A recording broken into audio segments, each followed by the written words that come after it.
তৃণমূল জয়ী আলিফা আহমেদ তৃণমূলের প্রার্থী ছিলেন এবার আলিফা আহমেদ।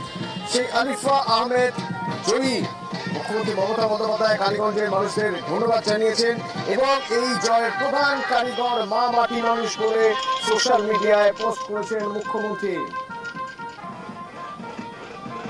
প্রয়াত বিধায়ক নাসিরউদ্দিন আহমেদ তারই কন্যা আলিফা আহমেদ, যাকে তৃণমূল এবার দাঁড় করিয়েছিল, সেই আলিফা আহমেদ জিতে গেলেন কালীগঞ্জ থেকে। আমার সঙ্গে সময় রয়েছে সরাসরি। সমীর, আমি একটু মার্জিনটা জানার চেষ্টা করবো, কত রাউন্ড হয়েছে, কত রাউন্ড হওয়ার পর তারপর তিনি জিতলেন? 23 রাউন্ড গণনা হওয়ার কথা।